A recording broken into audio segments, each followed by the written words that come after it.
उनमें 64 खाना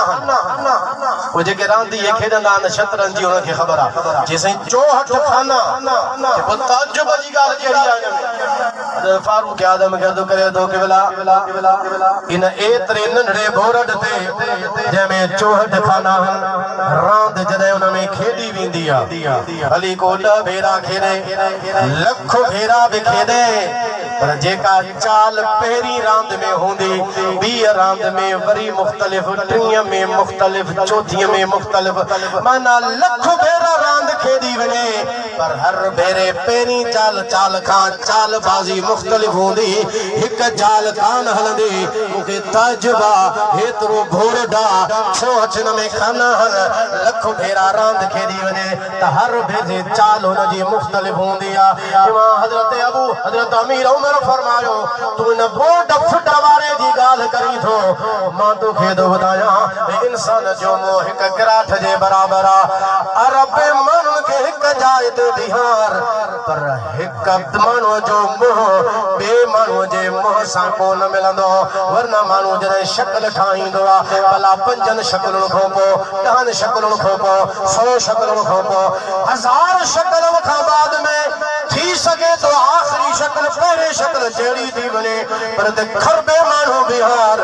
हिकिड़े जी शक्ल ॿिए जे सूरत सां कान मिलंदी तोखे त न फुट वारे इन तख़्ते बोरड ते ताजू थो अचे मूंखे तजुब त अल्लाह जे कुदरत जे मथां थो अचे त ख़ुदा जी कुदरत केतिरी वसी आहे खरबे इंसान ठाही को बि हिक जी शक्ल जे सां कान मिले थी आवाज़ जोर सां वॼाई सुभान अल्लाह सभई न चओ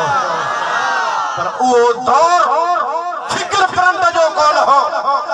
अॼु फिक्र परंद जो दौर आहे या ऊंठो आहे न हिया ऊंठो हिन ऊंठ जी लकीरूं हिन ऊंठ जे लकीर सां नथियूं मिलनि जोर सां सुभान अल्लाह हिते धिंच जो आहे फिंगर हिन ऊंठ जूं लकीरूं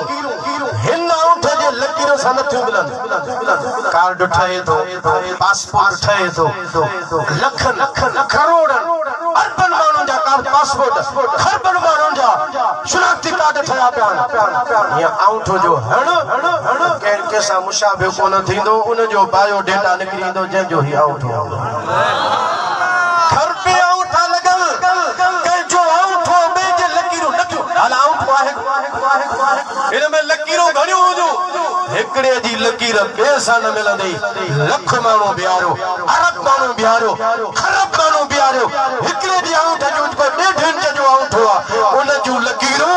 ख़ुदि पंहिंजे ऊंठ सां बि कोन थियूं मिलनि ऐं अरबनि खरबनि सां भेटायो भला कई त 1000 खां पोइ 100 खां पोइ लख खां पोइ हेतिरो साड़ो ॾेढ जा ऊंठ जो ऊंठ आहे काथे त लकीरूं मिलनि भली अरबे खरबे ला तादाद बेशुमार इंसान ॿियनि ख़ुदा जी कुदरत अहिड़ी आहे जो हिकिड़े जी लकीर ॿिए सां मिले मञिणो पवंदो ही लकीरूं बि पाण ई कोन ठहियूं आहिनि ठाहिण वारे हिनखे ठाहियो आहे उहो केरु आहे उहा फलक अर्श कुर्सी ज़मीन कंहिं बणाया फलक अर्श कुर्सी ज़मीन